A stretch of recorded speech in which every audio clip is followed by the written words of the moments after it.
नमस्कार, आप सभी दर्शकों का हमारे चैनल न्यूज 11 इंडिया टीवी पर स्वागत है। मैं हूं आपके साथ दिनेश सिंह कुशवाहा। अब बढ़ते हैं बड़ी खबर की ओर।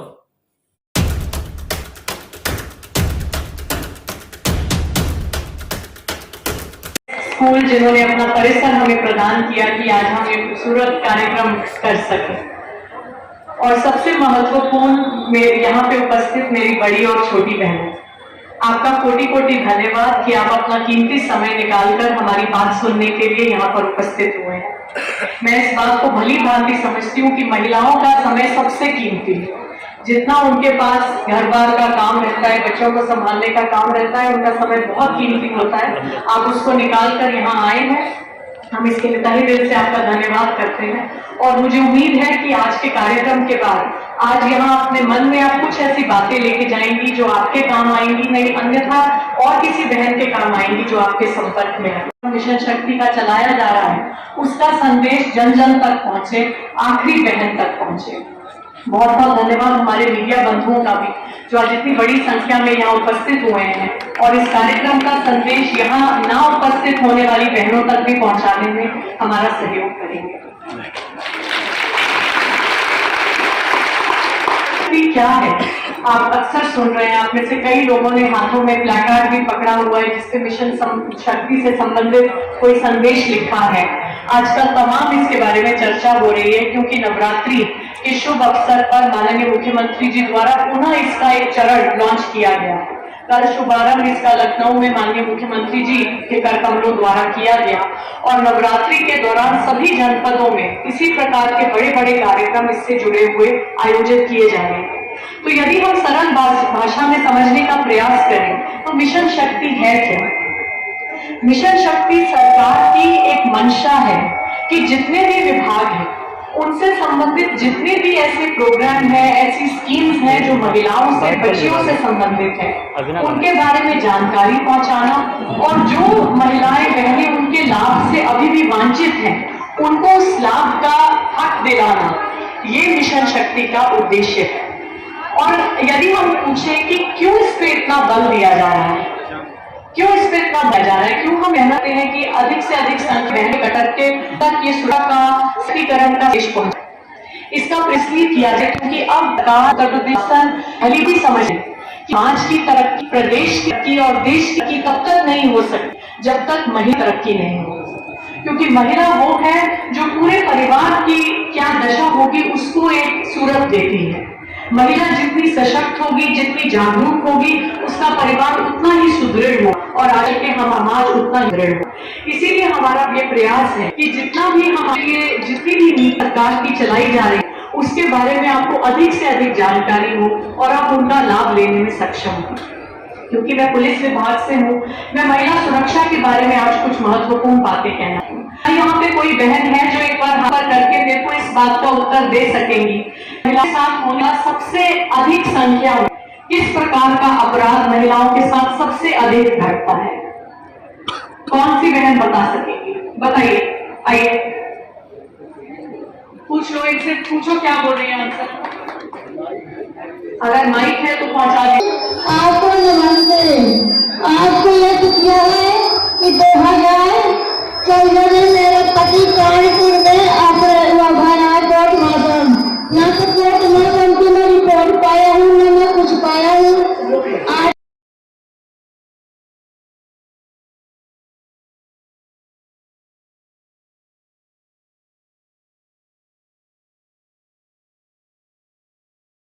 आज अपराध क्या है? एक अनुमान लगाइए, हम सभी समाज में रहते हैं, सबसे ज्यादा शिकायत महिलाओं को किस चीज की रहती है? घरेलू पति के द्वारा, ससुराल के द्वारा गलौज करना, पीड़ना, दहेज ताने देना, मारपीट करना, खर्चा ना देना, बच्चों के साथ बीट करना। क्या आप सब जानते हैं कि ये सभी अपराध हैं? चाहे एक थप्पड़ भी मारे वो भी अपराध है, सास या पति बात दे वो भी अपराध है। सबसे सामान्य अपराध अक्सर घर घर की कहानी है, किसी ना किसी बहन के साथ घटी है वो, और इसे सबसे चुप्पी भी है, सबसे ज्यादा चुप्पी है। हमारी आंखें बताते नहीं खाने पे कि हमारे साथ ये हो रहा है, हर 4-5 दिन में खबर आती है कि कोई महिला जो विवाहित थी, ससुराल पक्ष पति के उत्पीड़न के कारण फांसी लगा ली या उन्होंने मारा। आज भी इस प्रकार के अपराध क्यों हो रहे हैं? एक तरफ तो जो महिलाएं इतनी भी कर रही हैं, एक तरफ तो पुलिस अधीक्षक भी महिला बन के खड़ी है, लेकिन कितने सारे घरों में इस तरह अपराध हो रहा है। अब टीवी में भारत का एक मिशन भी क्या है, हमारा एक मिशन चांद पे होके गया, बड़े बड़े विकसित देश नहीं भेज सके, वो भारत ने भेज दिया। उसमें भी उस पर बनाने वाली अधिकतम वैज्ञानिक महिलाएं थी। शायद आप में से कुछ ने टीवी में देखा, वो साड़ी पहनी हुई, गजरा लगाया हुआ, एकदम साधारण देखने में महिलाएं, लेकिन इतनी बड़ी बड़ी वैज्ञानिक कि उन्होंने हमारा इतना सफल मिशन चांद पे भेज दिया। तो एक तरफ तो महिलाएं पढ़ लिख के इतना तरक्की कर रही है, और दूसरी तरफ आज भी इस प्रकार का अपराध घर घर में घट रहा है। इसकी क्या वजह है? इसकी ये है कि हम इसके खिलाफ नहीं उठाते, इस अगर हमारे पड़ोस से घटता है, हमारे किसी परिवार के साथ घटता है, हमें लगता है कि आपस की बात है, इसमें मत पड़ो। चाहे कोई पढ़ा लिखा हो, अमीर हो, गरीब, हर जगह यही बात है। मैं ऐसे अधिकारियों को भी जानती हूँ जो मार खाती हैं और उसके खिलाफ आवाज नहीं उठाती। मुझे लगता है कि समाज में क्या इज्जत रह जाएगी कि महिला अधिकारी है लेकिन पति से घर में रहती है। लेकिन ये स्थिति कब तक ऐसे चलती रहेगी और इसको हम कैसे बदलेंगे? बदलने का सिर्फ एक ही तरीका है कि हम इसके खिलाफ आवाज उठाना शुरू करें। हम इसको एक साधारण चीज मानना बंद करें। हम ये कहना बंद करें कि अरे ये तो घर में आपस की बात है, इसमें हम क्या पढ़ेंगे। यदि आपके कोई परिवार की बच्ची या आपके आस पड़ोस में कोई इस प्रकार का उत्पीड़न सह रहा है, हम सबका ये फर्ज बनता है कि हम उनको हिम्मत दें कि वो इसके खिलाफ आवाज उठाएं, पुलिस से मदद लें। अधिकतर महिलाएं पुलिस के पास आने में संकोच करती हैं क्योंकि वो पति पे या ससुराल जनों पे आर्थिक रूप से निर्भर हैं। उनको लगता है कमाने वाला पति है, बच्चों का पालन पोषण करना है, तलाक लेके तो मायके जा नहीं सकती, तो कौन मुकदमेबाजी करेगा, कौन कोर्ट नहीं करेगा। ये बहनें आके शिकायत नहीं करती। हम आपको बताने के लिए यहाँ आए कि पुलिस सिर्फ मुकदमा नहीं लिखती है, हमारे पास घरेलू की परेशान करने की शिकायत आती है। सबसे पहले हम दोनों पक्षों को बुला के सकते हैं, जो परेशान कर रहा है उसको सटीक समझाते हैं और हैरान होंगे कि 90% 100 में से केसेस में पुलिस द्वारा जो इससे मदद कराई जाती है उसी से भी स्थिति सुधर जाती है। सिर्फ 10% केस ऐसे बचते हैं जो किस्म के लोग होते हैं, बाद में उनके खिलाफ मुकदमा पंजीकृत करके जेल भेजना पड़ता है, कार्रवाई करनी पड़ती है।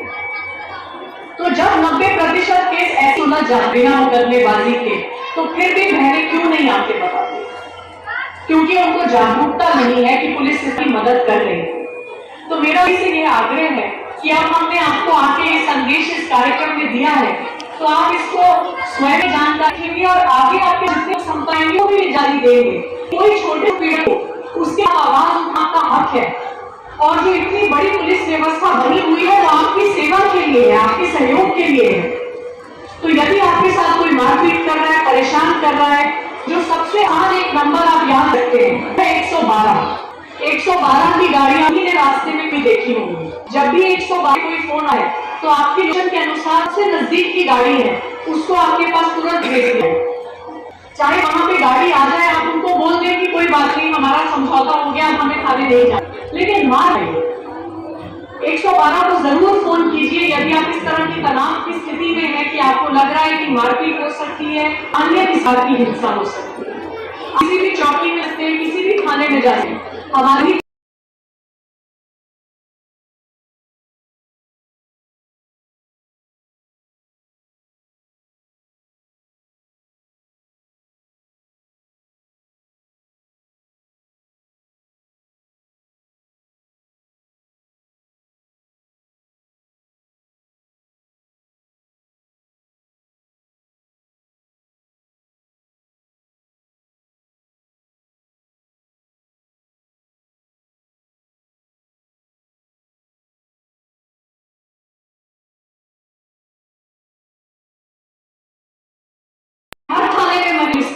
इसलिए महिलाएं बिल्कुल अपनी बात पुलिस को बता सकती, उनको निजी अपने होने वाली निजी को ना पड़े। इसी हम सब थानों में जाइए और अपनी बात फिर आपकी जिस प्रकार की उसी आपकी मदद की जाए। यदि आप चाहते सिर्फ समझा दिया मार को रोका जाए, उत्पीड़न किया जाए, तो हम उसी से प्रयास करते हैं। सिर्फ जो एकदम भीड़ किस्म के अपराधी हैं जो नहीं समझते, उसी केस में हम कहते हैं कि मुकदमा लिखने का समय आ गया। लेकिन हम मत कर सकते जब हमें नहीं लगेगा कि आपको मदद की जरूरत है, तो आवाज उठाना अपने हक के लिए वो आप ही के हक है। चीज जो दूसरा सबसे सामान्य अपराध है जो बहुत बड़ी संख्या में घटता है, खासकर यंग बच्चियों के साथ स्कूल कॉलेज में पढ़ती हैं, वो है छेड़छाड़। कोई साथ में पढ़ने वाला लड़का ही आते जाते परेशान करे, कोई गांव का लड़का परेशान करे, पीछा करे, जबरदस्ती मोबाइल पे मैसेज करे, बात करने के लिए दबाव बनाए। अभी भी हमारी सामाजिक मानसिकता रहती है, मतलब अपनी बच्ची को बोलते हैं कि अरे तुम ध्यान मत दो, तुम फटाफट स्कूल जाया करो, कॉलेज जाया करो, वापस आ जाया करो। लेकिन आप ये सोचिए कि जिस बच्ची के साथ में इस तरह का घट रहा है या किसी महिला के साथ घट रहा है, वो कैसे अपने काम पे ध्यान दे सकेगी। ये कहना आसान है कि तुम ध्यान मत दो, और इस तरह से जब हम चुप्पी साधे रखते हैं तो जो इस प्रकार की घटना करने वाले लड़के हैं उनके हौसले और बुलंद हो जाते हैं, कल चल के वो और बड़ा अपराध कर सकते हैं, बलात्कार की घटना करते हैं, चेहरे पे तेजाब फेंकने की घटना करते हैं। इस तरह की तमाम घटनाएं होती है क्योंकि हम सही समय पर आवाज नहीं उठाते। तो इसलिए भी मेरा यहाँ उपस्थित सभी बहनों से, माताओं से आग्रह है कि कृपया ये सोच के कि अरे ये तो छोटी घटना है, और जितनी हमारी स्कूल की बच्चियां यहाँ पे उपस्थित हैं, इसको कभी भी नजरअंदाज मत करें। पहली बात तो ये आपका हक है कि आप एक सुरक्षित वातावरण में सांस ले सकें। तो यदि आपको कोई परेशान कर रहा है, पुलिस का ये कर्तव्य है कि हम उसके खिलाफ कार्रवाई करेंगे। और दूसरा, जब आप इस प्रकार की शिकायत करें, किसी को एक बड़ा आरोपी बनने बचाते हैं कि कल को वो घटना सके या बचाते हैं। इसमें भी मेरा आग्रह यही है कि यदि कोई भी इस प्रकार की समस्या से है तो आप थाने पे बता सकते हैं, और जैसे आपातकालीन सेवा है 112, इसी तरह इस प्रकार की छेड़छाड़ की समस्याओं के लिए एक स्पेशल नंबर है 1090, जिसमें कोई भी बच्ची, कोई भी महिला छेड़छाड़ की शिकायत कर सकती है, और आपकी जो पहचान है वो बिल्कुल गोपनीय रखी जाएगी। आप जब फोन करेंगे आगे से कोई महिला ही फोन उठाएगी, आपकी सारी समस्या समझेगा। अक्सर बहनें हम नंबर बता के जाते हैं, याद नहीं रह पाते, इसलिए इस प्रकार के हमने छोटे कार्ड छापे हैं। आज मैं ये बहुत बड़ी संख्या में लाई हूँ, हम सभी बहनों को ये देंगे। मेरा अनुरोध है कि इसको संभाल के रखें। जितने हेल्पलाइन नंबर मैं बता रही हूँ और चित्रकूट पुलिस का नंबर इस पे रखा है, आप सभी लोग बटुआ रखते हैं, सभी थोड़े पैसे रखते हैं, छोटा सा कार्ड उसके बीच में संभाल के रखना कठिन नहीं है। तो ये हमने इसीलिए छपवाए हैं ताकि जितने उपयोगी नंबर हैं आपके पास हो। आखिर में देखिए, यहाँ मैं एक ही और बात यहाँ कहना चाहती हूँ कि बहुत इस क्षेत्र लड़कियों भाग जाने की समस्या बढ़ी है। पढ़ने वाली ना मोबाइल चलाती हैं, किसी लड़के के साथ बातचीत करती हैं, माता पिता को पता लगता तुरंत भाग जाती हैं। ये कितनी बड़ी समय होता है, इसमें हम सभी का दोष है। और हमारा दोष क्या है कि पहले तो हम लड़कियों पे ध्यान नहीं देते। सबसे कम ध्यान परिवार का लड़की पे है, क्या कर रही है, क्या सोच रही है, किससे बात कर रही है, पढ़ती है, नहीं पढ़ती है। इतनी छोटी उम्र में मोबाइल फोन दे देते हैं। इतने छोटे बच्चों को मोबाइल फोन देने का क्या मतलब है? और जिस दिन भाग जाती है उस दिन पूरे घर को लगता है कि अरे मेरी सारी इज्जत चली गई क्योंकि बेटी भाग गई। आप निरंतर पुलिस के चक्कर लगाते रहते हैं। तो आप यहाँ पे बड़ी संख्या में हमारे साथ माताएं उपस्थित हैं। आप सभी से आग्रह है कि बच्चियों पे ध्यान दीजिए, क्या कर रही है, किसके घर जा रही है, खासकर छोटी बच्चियां। अक्सर छोटे बच्चों में हम देखते हैं कि माता पिता खाना खिलाया, माँ ने बोले चलो अब जहां दिल कर के खेलो, शाम को आ जाना। 3-4 घंटे बच्चे घर पे खेल रहे हैं, तो किसी को नहीं है। उनको कोई बहला फुसला के ले जाए, उनके साथ कोई गलत काम कर दे, गलत हरकत कर दे, प्रतिदिन ये हो रहा है।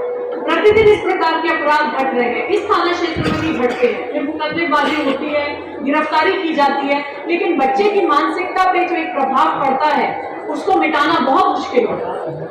तो हमारा प्रयास ये होना चाहिए कि जहां तक हो सके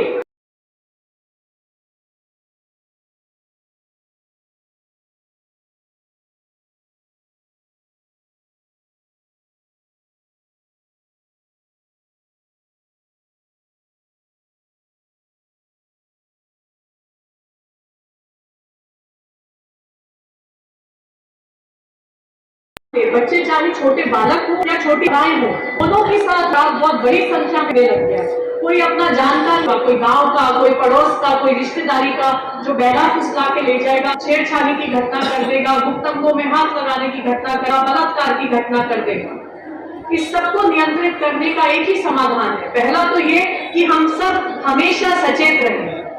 महिलाओं का, बच्चियों का एक दुर्भाग्य है कि हम जिस समाज में रहते हैं, हमें हमेशा सचेत रहना चाहिए कि किस प्रकार के हमारे साथ हो सकते हैं और कैसे हम अपने आप को उनसे बचे रखें। और दूसरा कि यदि इस प्रकार का अपराध घट जाता है तो घटने के बाद तुरंत उसके खिलाफ आवाज उठाएं। जब हम आवाज उठाना शुरू करेंगे, आरोपी को सजा दिलाना शुरू करेंगे, समाज में उसकी तौहीन कराना शुरू करेंगे, उसके बाद ही हमारे समाज की मानसिकता बदलेगी कि हमें चुप नहीं रहना है। तो मैं अपनी बात को आज यहीं पे विराम दूंगी। पुनः आपके साथ यदि आप मुझे नहीं यहाँ से बता सकते तो मेरे पे शर्म की बात है। मेरे यहाँ लिफ्ट होने का जिससे हुआ, यदि किसी ने बहन को मेरे बावजूद झिझक को पुलिस के पास आना, तो कृपया अपनी चुप्पी तोड़िए, जिससे ना पूर्ण रूप से सुरक्षित महसूस करेंगी, उत्पीड़न से मुक्त महसूस करेंगी, तभी महिला की सही रूप से बढ़ोतरी हो सकेगी। और बाकी जितने कार्यक्रम चलाए जाते हैं स्वास्थ्य के,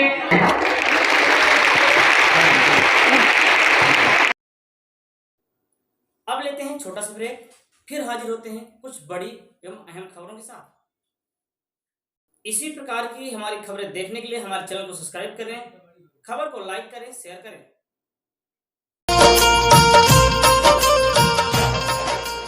दिनेश कुशवाहा पैथोलॉजी अस्पताल आपके क्षेत्र का जाना पहचाना विश्वसनीय एवं आधुनिक path lab. Dinesh Kushwaha pathology अस्पताल, हमारा पता है कवि रोड सामुदायिक स्वास्थ्य केंद्र पहाड़ी के सामने वाली गली में, हनुमान मंदिर के पास पहाड़ी में है। पहचान चिन्ह हमारा पीपल का पेड़ है, आप अपने निवास स्थान पर हैं। जहां पर आधुनिक मशीनों द्वारा खून, मलमूत्र, वीर्य, बलगम, हार्मोन्स एवं कल्चर की जांच की सुविधा उपलब्ध है। हमारा पता है कवि रोड सामुदायिक स्वास्थ्य केंद्र पहाड़ी के सामने वाली गली में, हनुमान मंदिर के पास पहाड़ी में है। पहचान चिन्ह हमारा पीपल का पेड़ है, आप अपने निवास स्थान पर हैं। दिनेश कुशवाहा पैथोलॉजी अस्पताल।